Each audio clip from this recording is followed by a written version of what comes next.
화양 신도시의 아파트 분양 공급이 계속 이어지고 있습니다. 기존에는 서이스타일스 조합원 아파트 2개 단지가 모집을 했고 하고 있고, 최근 들어서는 휴먼비리 여기죠. 휴먼비리 분양을 거의 마무리 다 했고, 지금은 여기 이편한 세상, 여기 라시엘로 하이센터 요 미분양 지금 공급하고 있습니다. 공급하고 있고, 그 다음에 또 분양을 준비하는 데가 여기 힐스테이트죠. 힐스테이트가 여기고, 그 다음에 여기는 휴먼빌 남측에 있는 여기가 하나포레나, 요것도 지금 분양을 조만간에 할 겁니다. 하나포레나 모델하우스는 지나가면서 보니까 거의 마무리가 돼 있는 것 같아요. 돼 있고, 그래서 오늘은 화양 신도시의 아파트하고 단독주택이 계획된 세대가 많아요. 얼마나 많냐? 2388세대입니다. 2만. 근데 요거뿐만 아니고, 요게 아마 화양 신도시가 25년, 6년에 이게 준공이 되죠. 조성사업이 준공이 되면은 아파트는 계속 분양을 하겠죠. 그러면은 안중 역세권에서 분양이 또 나온다고 봐야 돼요. 안중 역세권은 계산해 보니까 5만 세대입니다. 5만 세대. 5만 세대. 그래서 화양 신도시와 안중 역세권 신도시의 아파트 단독주택 공급 세대가 7만 388세대다. 많죠? 많습니다. 그래서 요거는 제가 또 사진을 찍는 사람이라서 위성지도에다가 화양 신도시 역세권 요렇게 레이어를 엎었고, 여기는 포성산단, 여기는 포성 빕스죠. 여기는 현덕지구입니다. 현덕지구. 요런데 위치는 이렇게 되는 거고, 그 다음에 이제 우리가 늘어날 건데, 근데 실제로 보면은 그간 안중의 어떤 그런 인구와 산업 현황을 제가 쭉 7년을 이렇게 조사를 해보니까, 이 인구는 지금 굉장히 지금 안중이 고전하고 있어요. 그래서 요거를 제가 통계청하고 그 다음에 평택시 데이터 포탈 여기서 통계 자료를 가져왔고, 그 다음에 요 외국인, 우리 자치법이 바뀌었어요. 자치법에서 인구 계산할 때 일정 자격의 외국인은 인구수에 포함을 시켜줍니다. 그래서 그에 따라서 외국인들에 대해서 통계를 내려니까 뭐 정확하게 다 나온 건 없어요. 그래서 제가 법무부 출입국 외국인 정책본부에서 요 외국인 데이터를 다 빼왔습니다. 빼와서 그래서 하여튼 앞으로 안중이 지금 어마어마하게 아파트 공급이 많을 건데, 그거를 비교해 보기 위해서 25년부터 21년까지 7년간의 인구 요 현황을 한번 제가 보니까, 2015년에는 내외국인이 안중이 41,765명이었고, 평택은 안중을 포함한 평택의 전체 인구는 외국인 포함해서 47만 9,176명이었어요. 그렇게 해서 쭉 오다가 안중은 2018년 12월 말에 정점을 찍었습니다. 44,253명, 외국인 포함하면 46,322명의 정점을 찍고, 그 다음 2019년부터는 인구가 감소합니다. 감소해요. 그 기간에 평택은 도리어 더 늘어요. 그래서 평택은 인구 50만이 제가 찾아보니까 2019년 4월에 50만 돌파했어요. 50만 명을 돌파했는데 4월에 인구가 주민등록과 외국인 등록 인구가 50만 787명. 이게 참 재밌죠. 그래서 하여튼 결론은 뭐냐? 평택 인구는 지속적으로 계속 늘었다. 하지만 안중은 2018년을 정점을 찍고 인구가 줄어들었는데, 그 내용을 보면은 내국인은 2019년, 20년, 21년 다 거의 비슷한 보합 수준인데, 외국인들이 확 줄었어요. 외국인들이 줄어서 안중의 외국인 총계에서 인구가 줄어갔다. 외국인이 줄었다는 얘기는 뭐죠? 일자리 때문에 그렇겠죠. 일자리. 그래서 지금 평택은 계속 인구가 늘고 있고, 안중은 인구가 되레 2018년부터 감소하거나 지금은 건건히 그 수준을 유지하고 있다. 이렇게 보시면 됩니다. 자, 그러면은 아까 외국인들이 많이 줄었잖아요. 외국인들이 많이 줄었는데 내국인은 거기서 국이고 외국인들이 많이 줄었는데 그거를 제가 여기 이리 보니까 산업 현황을 보면은 요거 이제 평택시의 그 동업별로 쭉 나온 게 있는데 다 볼 필요는 없고 2019년 기준인데 평택시는 전체 사업체 수가 37,539개 업체고 종사자 수가 23만 4,439명이고 이 중에서 안중업은 사업체가 2,834개인데 종사자 수는 12,852명이에요. 요거를 나누게 되면은 업체당 평균 종사자가 4.53명이다. 다른 이렇게 포성업, 청북업, 진이, 서탄 이 쭉 보면은 사업체당 평균 종사자가 굉장히 높습니다. 안중업보다. 포성 같은 경우에는 11.07명이죠. 청북업은 10.23명이죠. 이게 뭐냐? 인구가 적든지 그만큼 고용이 많은 대규모 업체가 있다. 대규모 사업체가 있기 때문에 그렇다. 그러면은 업체당, 사업체당 이렇게 평균 고용 인원이 적다는 것은 영세사업자, 소규모 자영업자 이런 업종이 안중업에 많다. 이렇게 판단이 되는 거죠. 그래서 여기 보면은 제가 평택시에 보니까 이런 자료가 있어요. 그래서 평택시의 전체의 조성 완료 산단 그리고 추진 중인 산단 이게 쭉 이렇게 그래픽으로 되어 있는데 야 희한한 게 말이죠. 이게 팽성 뭐 현덕 뭐 포성 뭐 이런 게 쭉 있는데 유일하게 안중업만 산단이 표시가 안 돼 있어요. 표시가. 참 이게 참 희한하죠.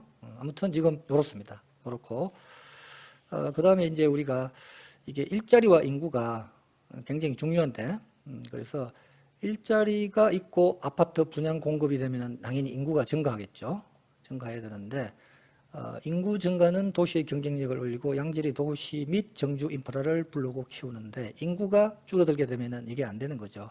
아까 전에 18년부터 이 안중 인구가 줄은 거는 줄고 지금은 줄은 상태에서 보합으로 가는 이유는 아파트 일자리도 지금 아까 보시다시피 일자리가 별로 없잖아요. 아주 소규모 자영업자 정도 이 정도의 업종밖에 없으니까 고용이 안 되는 거고 그 다음에 또 이 송담지구 아파트 입지 후에는 신규 입주 아파트가 없다 보니까 인구 전입 인구가 안 늘은 거죠. 대신에 평택 전체로 늘었다는 것은 평택의 어떤 다른 지역은 그렇지 않았다. 그러니까 안중업은 지금 정체되어 있다. 이렇게 되어 있습니다. 그래서 이 안중업은 이 산업 생태계를 리뉴얼해서 지금 보니 거의 다 보면 1차 산업이더라고요. 2차 산업도 별로 없고 1차 산업에 따른 3차 산업 부수적으로 조금 있는 정도인데 안중이 어느 정도 환골탈퇴하려면은 산업 생태계를 리뉴얼해서 지식산업 등 유치해야 지속 성장할 수 있으며 그래야 양질의 일자리 창출, 아파트 분양 공급이 되어야 베드타운을 피할 수 있다. 지금은 베드타운이죠. 사업체가 그렇게 없으니까. 그렇게 해야만이 안중이 어느 정도 본궤도로 올라서고 평택의 평균적인 그 이상의 발전보다는 같은 수준이라도 되어야 이게 되는 건데 그리 하려 그러면은 화양 신도시와 안중 역세권 신도시는 매우 중요하다. 이렇게 됩니다. 이렇게 되는데 이거 보면은 이제 그 안중 역세권 그 개발 기본 구상안에 보면은 요 부분 있죠. 요 부분. 요 부분이 뭐죠? 도시 지원 시설 용지. 도시 지원 시설 용지인데 제가 요거를 대충 이렇게 계산을 해 보니까 한 16만여 평 정도 되는 것 같아요. 16. 적은 면적이 아니죠. 그래서 이게 도시 지원 시설 용지가 뭐냐? 도시의 고용과 경제 활성화를 위한 시설로 아파트, 주택 빼고는 대부분 모든 도시 시설의 용도를 허용해 준다. 근데 이게 이제 구체적인 거는 나중에 지구 단위 계획에서 이제 확정이 됩니다. 그래서 이게 화양 신도시에는 주거 위주로서 없죠. 도시 지원 시설이. 그래서 도시 지원 시설에는 어떤 게 있느냐? 그러니까 안중 역세권 신도시의 거기에는 도시 지원 시설 용지가 있는데 도대체 이게는 뭐가 들어갈 수 있느냐? 그 16만 평에 다 들어가요. 다 들어가. 이 보면은 뭐 숙박시설, 관광 숙박시설, 지식산업센터, 상가, 뭐 하여튼 다 됩니다. 그래서 아파트하고 단독주택 요거 빼고는 다 돼요. 판매시설도 되고 학교 뺀 연구시설도 되고 도매시장도 되고 도매시장, 소매시장 지역구나. 그래서 여기 있어요. 제가 말한 대로 도시의 고용과 안중 역세권 신도시를 말하는 거죠. 그리고 송담, 안중을 포함하는 도시의 고용과 경제 활성화를 위한 시설로 이런 것들이 채워진다. 이렇게 됩니다. 이렇게 되고, 자 이제 조금 비교를 해서 우리가 안중 역세권과 화양 신도시를 조금 비교해서 이제 좀 볼게요. 일단은 고덕 신도시는 22년 1월 24일 실시계획 19차 개발계획 12차 변경에 된 고시문을 보면은 면적은 삼성 반도체 3단을 뺀 택지 개발 면적은 404만 1,293평입니다. 그래서 계획 인구는 59,530세대. 그게 들어가서 살 사람들은 인구는 14만 4,983명이 고덕 신도시의 이게 인구 계획이에요. 인구 계획. 그러면은 화양도 이거는 이제 고덕 신도시는 제가 비교해 보시라고 올려놓은 거고 화양 신도시하고 안중 역세권 신도시 비교하라고 올려놓은 건데 자 그러면 화양 신도시는 21년 7월 26일 실시계획 4차 변경을 안에 이게 나온 면적은 84만 4,731평이에요. 고덕 신도시 면적의 20.9%, 고덕 신도시 계획 인구의 36.7%, 36.7%. 그 다음에 세대는 2만 388세대, 아파트하고 단독주택을 말합니다. 계획 인구는 5만 3,277명, 세대당 2.6명. 요거는 예전에 잡았던 실시계획이고 뭐 지구단위 계획이라서 인구가 좀 많아요. 세대당 인구가. 요즘은 세대당 2.6명이 어렵습니다.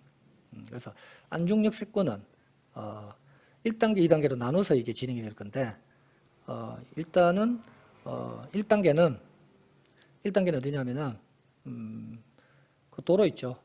도로에서 송담 쪽, 그 다음에 그 철로 안중역을 중심으로 한 서척의 전체가 1단계고 철로의 동척이 2단계인데 1단계는 27년까지, 2단계는 35년까지 개발을 한다. 그래서 이 면적이 156만 9천 평이에요. 면적을 보면은 고덕 신도시의 38.8%고 인구는 고덕 신도시의 73.1%입니다. 그러니까 인구 밀도가 많습니다. 여기가 많다는 얘기는 뭐죠? 용적률을 많이 준다는 얘기죠. 높게 지을 수 있다는 얘기예요. 지금 그렇게 하든지 안 그러면은 녹지 비율이 줄어들었든지 이렇게 되면은 이렇게 인구가 나올 수 있습니다. 그래서 안중 역세권은 고덕 신도시보다 인구 밀도가 좀 더 높다 이렇게 보시면 되고 계획 인구를 보니까 평택시 기본 구상안에 보니까 10만 6천 명으로 되어 있습니다. 10만 6천 명으로 되어 있는데 이건 이제 뭐 개발 계획안에 구상안에 안 나온 건데 22년 8월 기준으로 평택시의 인구가 57만 5천 7명인데 요 시점의 평택시의 세대수는 26만 9,431세대니까 나누면은 현재의 평택시의 세대당 세대원 수는 2.12명입니다. 2.12명. 화양신도시는 2.6명 잡았죠. 그래서 안중 역세권은 2.12명 정도고 되는데 구상안의 계획 인구 10만 6천 이렇게 해서 세대당 2.12를 나누게 되면은 5만 세대라는 거에 나와요. 계산이. 이런 거는 당연히 개발 구상안에 안 나옵니다. 안 나오는데 뭐 그거를 우리가 다 계산이 가능하죠. 그죠? 예. 현재 평택시의 세대원 수는 2.12명이다. 근데 구상안의 계획 인구는 10만 6천이니까 나누면은 5만 세대다. 안중 역세권 신도시에는 5만 세대의 아파트와 단독주택이 공급될 계획이다. 이렇게 보시면 되고. 근데 이게 조금 그래요. 제가 이제 개인적으로 계산해 본 계획 인구는 전체 안중 역세권 전체 개발 예정 면적에서 화양 신도시에 없는 역, 철로, 아파트, 단독주택 등 주거시설이 불가능한 도시지원시설, 환경기초시설 등의 용지 면적을 빼면은 약 한 131만 평 정도 돼요. 역, 철로, 그 다음에 도시지원시설, 환경기초시설 이 면적을 빼면은 전체 면적에서 빠져나가면은 나머지가 131만 평 정도 되는데 그러면은 한 8만 4천 명 정도 계산이 나와요. 뭐 이거는 지구단위 계획에서 용도지역 주거나 뭐 복합용지, 주상복합 이런 부분들에 대한 건폐율 용적률을 많이 주면은 당연히 10만 6천 명이 나온다는 계산입니다. 그래서 요거는 지구단위 계획에서 용도지역 건폐율 용적률이 완화되면은 역시 인구가 그러니까 공급 아파트와 세대수가 늘어날 수 있다. 이렇게 보시는 거예요. 그래서 요거는 제 계산은 일반적인 계산으로는 한 8만 4천 명 나오는데 뭐 지금 추진되는 지구단위 계획 실시 계획에서는 용도지역 건폐율 용적률이 상당히 완화돼서 나올 것 같다. 그렇게 되면 요게 10만 6천이 나오거든요. 그래서 참고로 화양신도시의 건폐율 용적률을 보면은 단독주택은 건폐율 60%, 용적률은 180%. 아파트 같은 경우에는 7-1블록과 8블록, 요거는 건폐율 30%, 용적률 200%입니다. 그런데 1, 2, 3, 4, 5, 6, 7-9블록은 건폐율은 30%지만 용적률은 230%로 더 상향 조정이 돼 있다. 이렇게 보시는 거예요. 그래서 일단 뭐 정리를 해보면은 화양신도시는 얼마? 2만 388세대의 아파트와 단독주택이 계속 분양 공급된다. 언제까지? 25년 6년까지. 조성공사 끝나니까 그 이후에도 분양 물량들이 안 된 것들은 계속 분양이 이어지겠죠. 그러면은 안중역세권은 1단계가 언제까지예요? 1단계가 27년까지니까 뭐 이 조성사업이 완료 안 돼도 아파트 지어요. 지금 화양신도시도 25년 6년 조성사업 안 끝나도 아파트 분양하잖아요. 그래서 안중역세권도 빨리 진행이 된다면은 2026년 7년에 잘 이렇게 아주 빨리 뭐 평택시에서 내놓은 이 시간표대로 된다면은 26년 7년에도 역시 안중역세권도 아파트 분양을 할 수 있는 그게 된다. 이건 되어봐야 되겠죠. 그래서 계산상으로는 지금도 분양이 계속되고 있고 앞으로도 2035년까지 안중에는 화양신도시에서부터 시작을 해서 안중역세권 신도시까지 아파트가 7만 세대가 아파트와 단독주택이 7만 388세대가 쭉 분양이 이어질 수 있다. 이렇게 생각을 할 수 있습니다. 생각을 할 수 있고 여기는 제가 다 안 했는데 요 부분이 지금 현덕지구예요. 현덕지구가 지금 뭐 거기 우선 협상 대상자 태국은행 컨소시엄이 엎어서 뭐 다시 또 사업자 찾기로 지금 확인은 하는데 여기도 있죠. 여기도 있고 요거는 이제 아직 확정된 게 아니라서 대충 그렇다는 얘기고 그 다음에 여기가 어디죠? 여기는 자동차 클러스터입니다. 자동차 클러스터에도 지금 평택시가 요거를 우선 협상 대상자를 찾기 위해서 계속 지금 액션을 취하고 있는데 최근까지도 이게 자동차 클러스터 사업을 하겠다라고 하는 그런 업체는 아직 없어요. 근데 그게 무슨 얘기냐? 여기도 아파트가 기본 안에는 계획이 되어 있다. 물론 요거는 이제 우선 협상 대상자가 지구 단위 계획을 짜서 할 거기 때문에 뭐 지금 확정 단계는 아니지만은 평택시의 기본 구상안에는 아파트도 여기 있더라. 근데 시행사 입장에서는 여기 사업할 사람들 입장에서는 사실 뭐 거기에 보니까 뭐 자동차 관련 전시장이라든지 무슨 뭐 이런 게 굉장히 많이 있던데 이 시행하는 입장에서는 아파트 지어 파는 게 제일 쉽고 돈을 많이 벌어요. 자본 회수도 빠르고. 그래서 앞으로 서평택에는 아파트 공급이 계속 이어진다. 이렇게 생각하시면 되고 그렇게 되게 되면은 이제 평택에서 안중의 위상이 올라간다. 이렇게 보시면 됩니다. 그래서 여기 보니까 2018년 이후로 안중이 인구가 계속 줄어들고 평택은 같은 기간에 계속 늘어나는데 안중은 줄어든 상태에서 보합으로 이상 더 늘지는 않고 있다. 도시 성장 잠재력 자체가 지금 없는 상황이에요.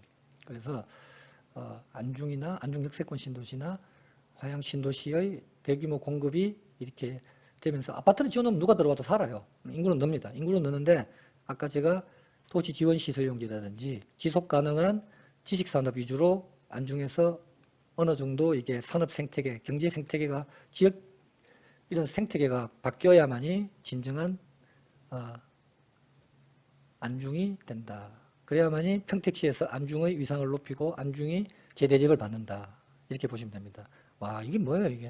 안중에 이게 산단 하나 없어. 물론 산단이 뭐 꼭 들어와야 되는 건 아니죠. 그럼 안 들어오면은 이 인근에 있는 이 사람들의 주거를 몽땅 다 끌고 와서 책임질 수 있는 쾌적한 주거 전용 도시가 되면 되는데, 그거는 그만큼 산업단지의 배후가 막강해야 되겠죠. 막강해야 되겠는데 아무튼 그렇습니다. 그래서 요거 보니까 안중은 서글퍼요. 안중은 이게 거의 보면은 네임드에 있는 기업이 없고 대규모 기업이 없고 소규모 이런 사업체 위주로 지역 경제와 산업계가 지금 존재하고 있다. 그래서 안중 역세권의 지식산업센터라든지 이런 것도 좀 들어오고 해가지고 좀 지역 발전이 되었으면 하는 그런 생각이 들어요. 자, 오늘은 영상을 여기까지 하겠습니다.